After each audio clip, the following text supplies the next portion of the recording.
चलिए बच्चों, एक बार हम लोग फिर से अपनी केमिस्ट्री क्लास स्टार्ट करते हैं। जैसा कि आपको बताया गया था, इस टर्म पे हम इलेक्ट्रोकेमिस्ट्री स्टार्ट करेंगे। नया चैप्टर है। आज इसका इंट्रोडक्शन होगा, जिसमें हम आपको ये बताएंगे कि इलेक्ट्रोकेमिस्ट्री है क्या, इसमें हम क्या इंक्लूड कर सकते हैं और इसका क्या यूज।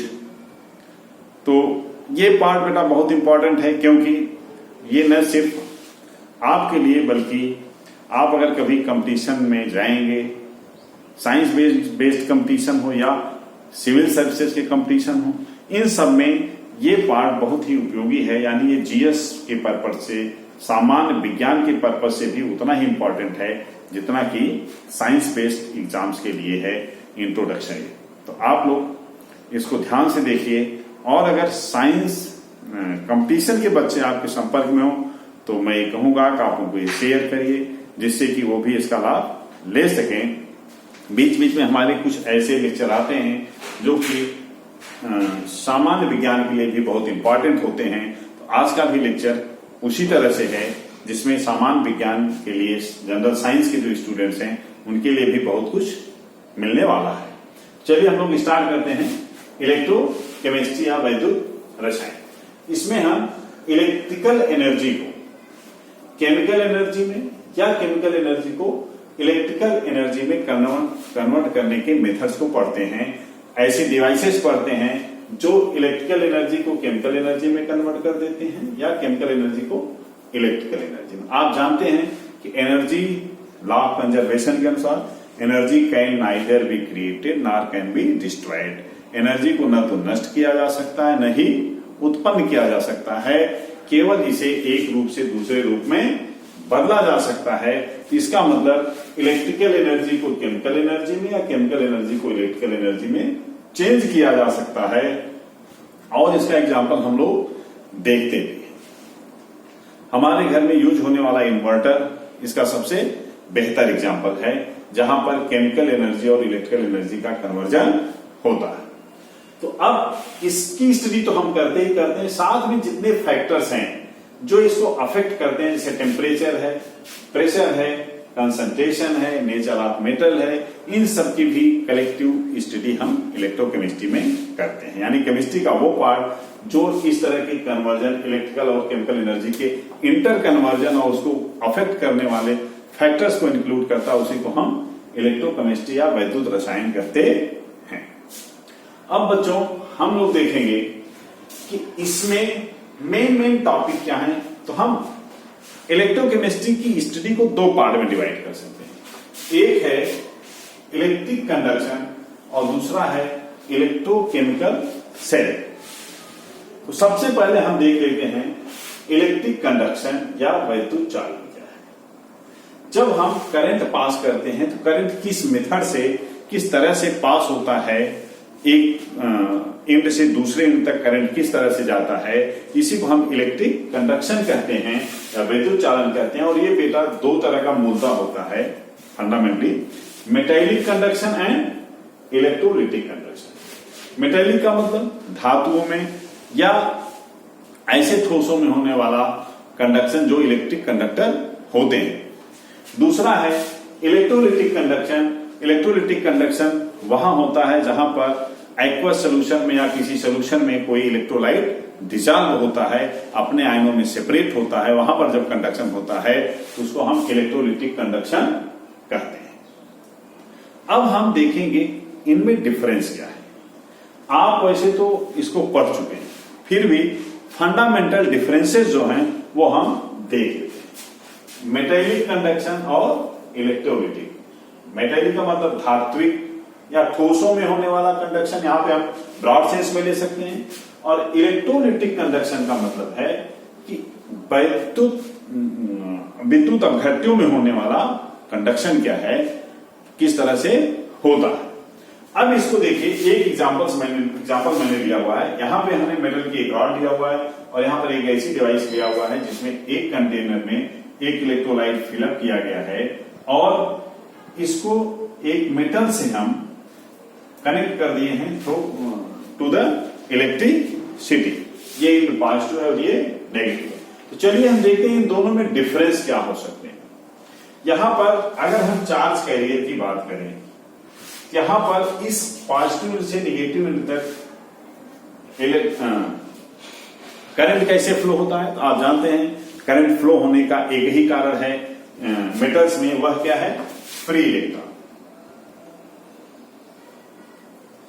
फ्री इलेक्ट्रॉन जो होते हैं ये किस तरह के होते हैं, निगेटिवली चार्ज होते हैं। और निगेटिव चार्ज यानी यहां पर करंट को कैरी करने वाला पार्टिकल इलेक्ट्रॉन है और वो निगेटिवली चार्ज। यहां पर अगर हम देखते हैं इलेक्ट्रोलिटिक कंडक्शन, तो इलेक्ट्रोलिटिक कंडक्शन में आप देख रहे हैं अब जैसे मैंने NaCl एज इलेक्ट्रोलाइट लिया तो सोल्यूशन में ये Na+ और Cl- में ब्रेक हो जाएगा। अब देखिए जब यहां पर करंट कनेक्ट किया जाता है तो जहां तक मेटल है वहां तक फ्री इलेक्ट्रॉन लाएगा, यहां भी फ्री इलेक्ट्रॉन कनेक्ट कर सकता है, कैरी करता है। लेकिन इस सोल्यूशन में इलेक्ट्रिसिटी का जो कंडक्शन होता है वह होता है तो D giants Na+ and Cl-। इसका मतलब यहां पर करंट Na+ भी कैरी कर रहा है और Cl- भी, यानी कैरियर जो चार्ज करंट का है वो आयन है, और आयंस जो हैं वो पॉजिटिव भी होते हैं और नेगेटिव भी। यानी इलेक्ट्रोलाइट में कंडक्शन पॉजिटिव और नेगेटिव दोनों चार्ज कर सकते हैं, जबकि मेटल्स में कंडक्शन केवल नेगेटिव चार्ज यानी इलेक्ट्रॉन्स करते हैं। दूसरा है मास ट्रांसफर।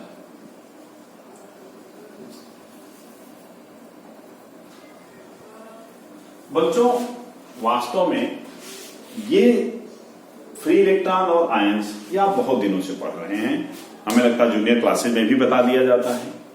लेकिन आज का जो एग्जाम का पैटर्न है, कंपटीशन जो है उनमें क्वेश्चन थोड़ा सा डेप्थ में जाके पूछा जा रहा है। तो अब आपसे सीधे ये नहीं पूछा जाएगा, इससे रिलेटेड क्वेश्चंस आते हैं। और क्या हो सकते हैं, जैसे हम मास ट्रांसफर को ही देखें, यहां से जब इलेक्ट्रॉन यहां तक मूव करता है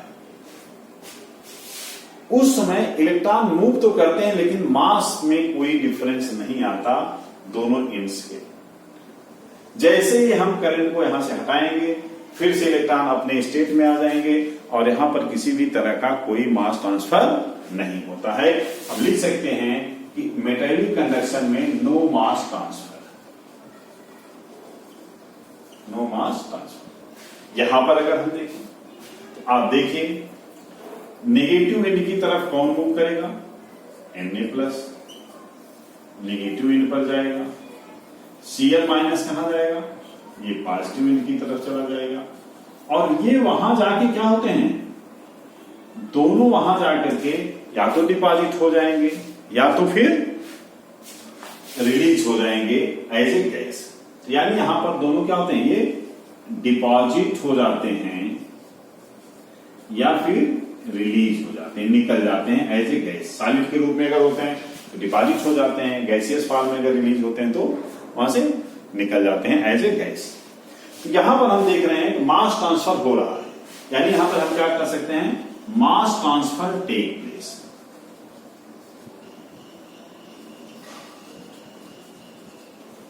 प्लेस। ये एक मेन डिफरेंस है मास ट्रांसफर का। दूसरा डिफरेंस हम अगर देखें, ऊपर देख लेते हैं, दूसरा जो मेजर डिफरेंस है इनमें वह है रिएक्शन का।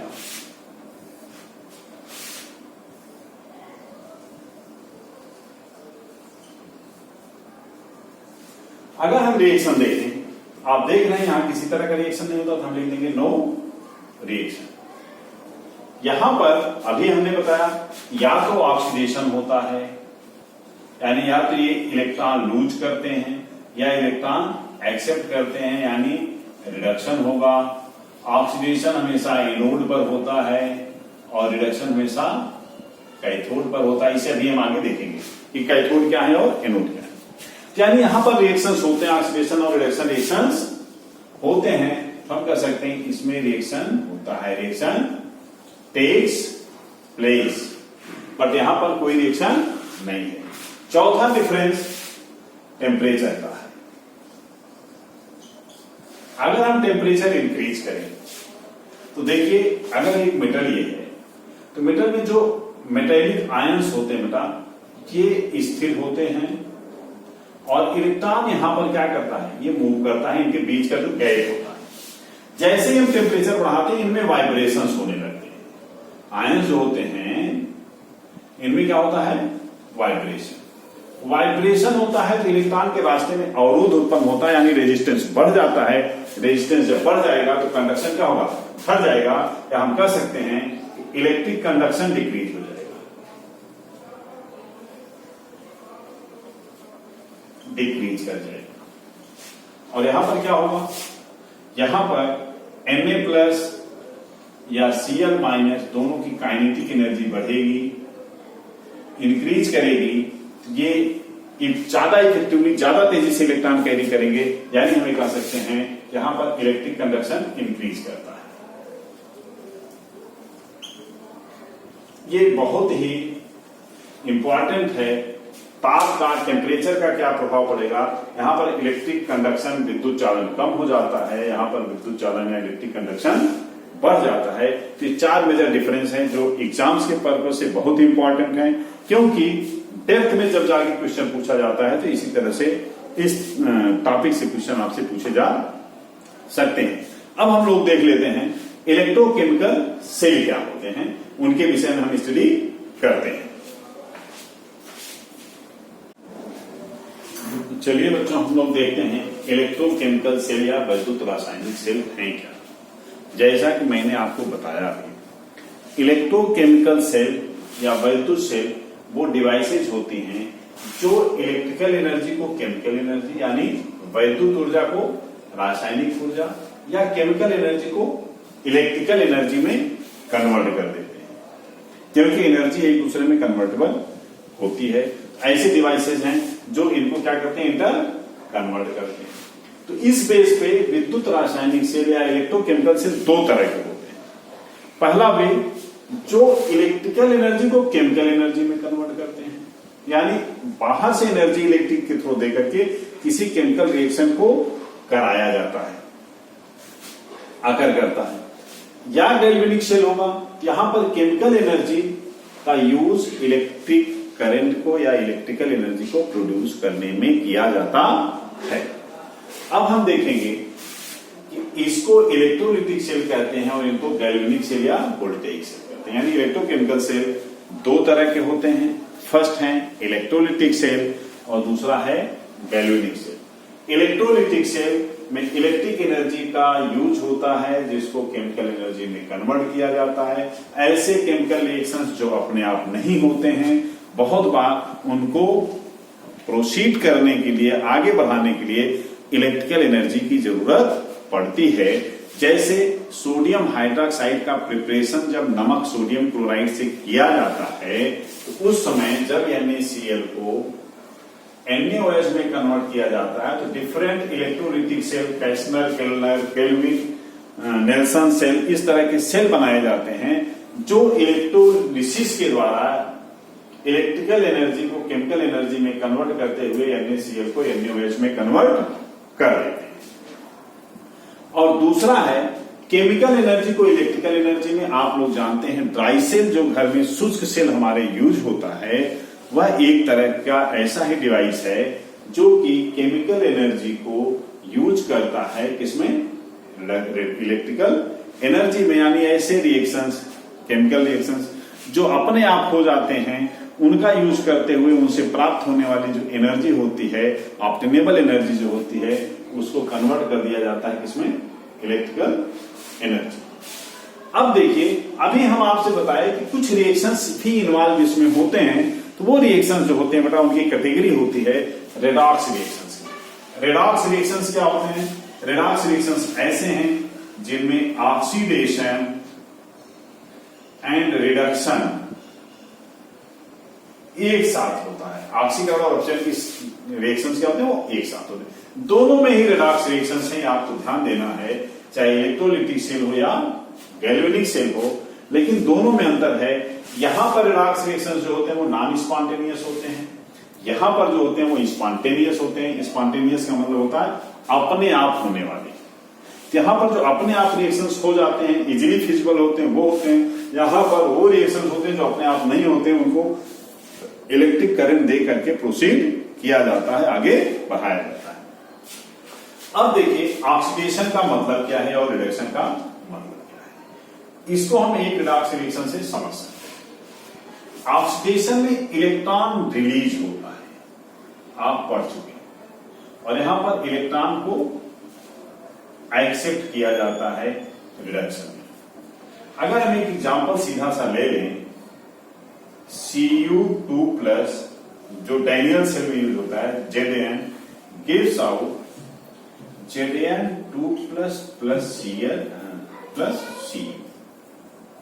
यहां पर Cu जो है ये जिंक से 2 इलेक्ट्रॉन ले रहा है और ये Cu में कन्वर्ट हो जाता है, और Zn जो है वो जिंक 2+ में कन्वर्ट हो रहा है, परिवर्तित हो जाता है। यहां पर हम कह सकते हैं कि जिंक का ऑक्सीडेशन हो रहा है और कॉपर का क्या हो रहा है, रिडक्शन हो रहा है। अब ये रिएक्शन अगर हम उलट के लिख लें इस तरह से, Zn2+ plus Cu gives out Cu2+ plus Zn। ये बेटा ऊपर वाली रिएक्शन स्पॉन्टेनियस है और ये नॉन स्पॉन्टेनियस है। यहां पर आप ये देखिए, ऊपर का रिएक्शन केमिकल कन्वर्जन में यानी सेल बनाने में, गैल्वेनिक सेल बनाने में किया जा सकता है, और नीचे के रिएक्शन का यूज हम इलेक्ट्रोलिटिक सेल की तरह कर सकते हैं। यानी नॉन स्पॉन्टेनियस अगर रिएक्शन है तो वो कहां यूज होगा, इलेक्ट्रोलिटिक सेल में। इस तरह से हम देखते हैं कि इलेक्ट्रोलिटिक सेल में नॉन स्पॉन्टेनियस बहुत ही ध्यान देने वाली बात है, और गैल्वेनिक सेल में स्पॉन्टेनियस रिएक्शंस होते हैं, रिडॉक्स रिएक्शंस होते हैं। अब ये रिएक्शंस जो होते हैं वो किस तरह से होते हैं, कैसे होते हैं, इसको अगर हम देखें तो एक टर्म इलेक्ट्रोड है, उससे हम समझ सकते हैं, और एक सेल बना करके इसको हम देख सकते हैं। तो यहां पे देखिए,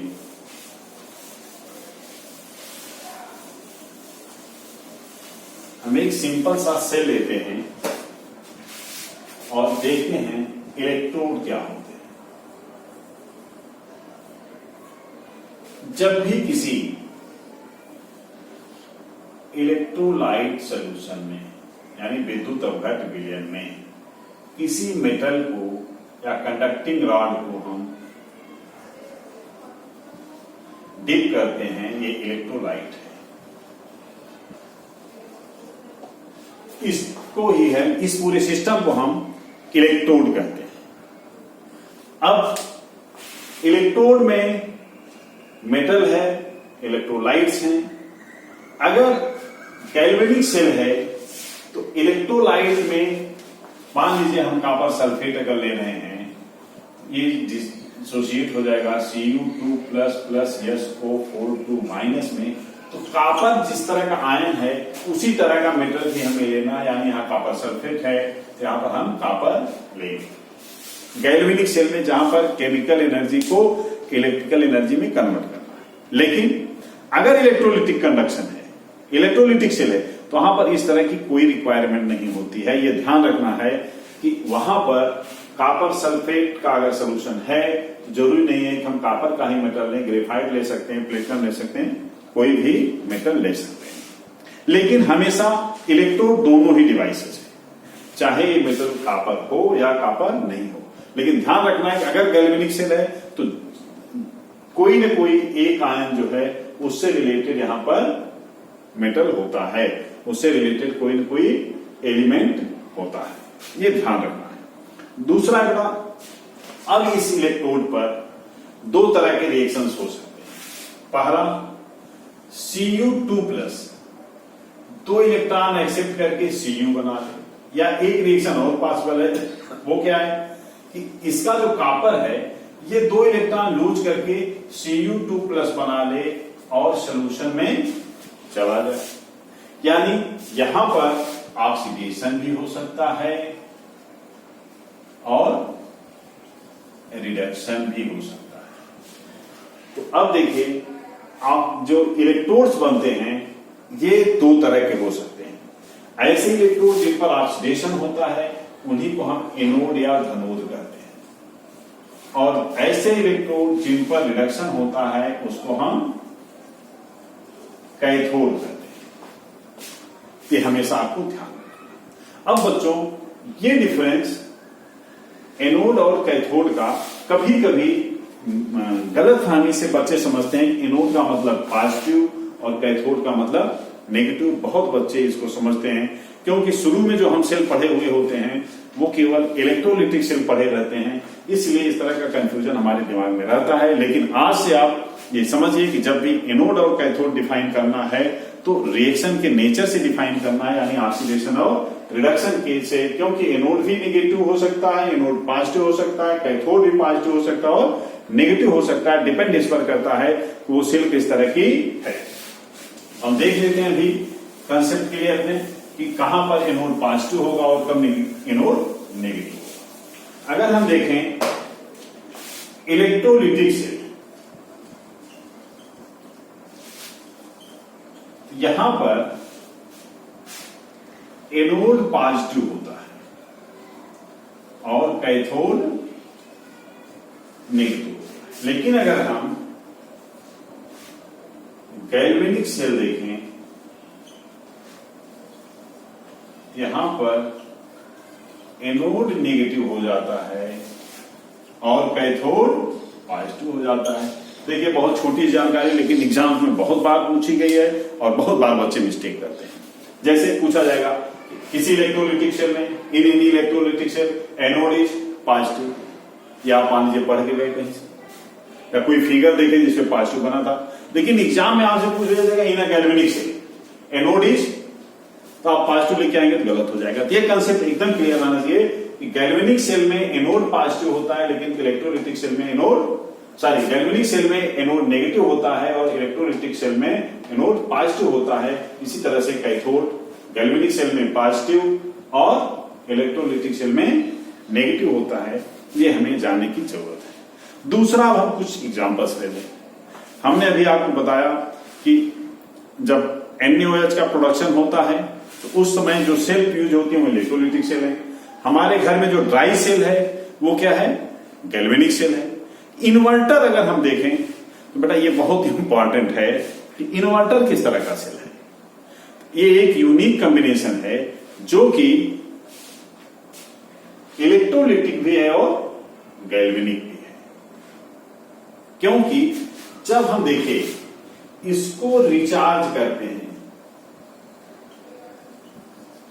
तो हम क्या करते हैं?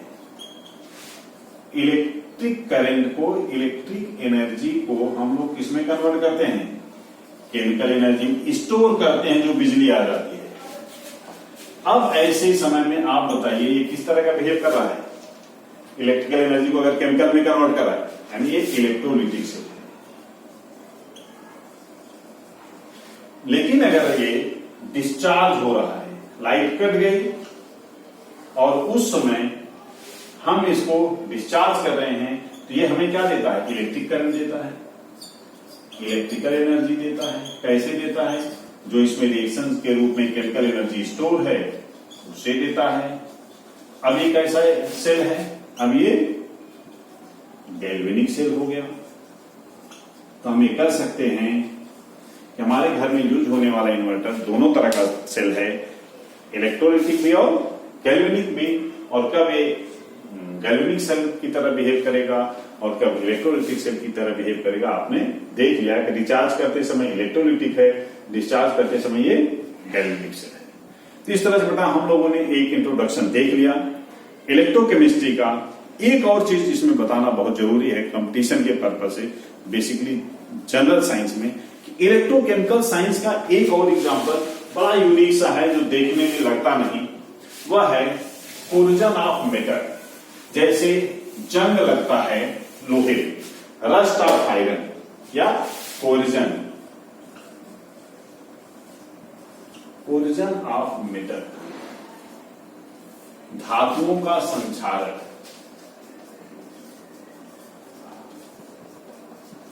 यह वास्तव में एक इलेक्ट्रोकेमिकल रिएक्शन है। ये आप जानते रहिए, एग्जाम्स में पूछा जाता है। कैसे है ये तो हम लोग आगे डिस्कस करेंगे, इस लेसन के लास्ट में एकदम है, लेकिन कंपटीशन के लिए आप इसको जानते जाइए। या रस्ट ऑफ आयरन अगर पूछा जाता है, लोहे में जंग लगना, ये दोनों ही इलेक्ट्रोकेमिकल रिएक्शन है। कैसे रिएक्शन है? इलेक्ट्रोकेमिकल रिएक्शन है, और इस पर बहुत अच्छे अच्छे क्वेश्चन हैं जो कोरिजन अलग से एक पूरा टॉपिक होगा, उस पर हम पढ़ेंगे, लेकिन सामान्य विज्ञान के लिए इतना ही एनफ है। तो चलिए आज की क्लास हम लोग यहाँ पे एंड करते हैं। आगे आपके कुछ क्वेश्चंस और आंसर हैं, उनको देखिए। Thank you.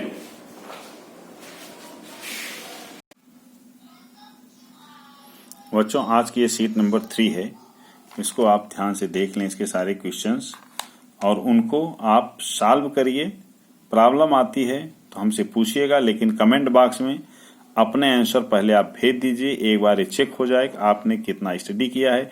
नहीं समझ में आ रहा है तो आप एक काम कर सकते हैं, पिछले भी लेक्चर को एक बार जरूर देखें, देखने के बाद सॉल्व करें, निश्चित ही आप सॉल्व कर लेंगे। तो ये आपके क्वेश्चन डिस्प्ले हो रहे हैं, इनको देखिए और सॉल्व करिए।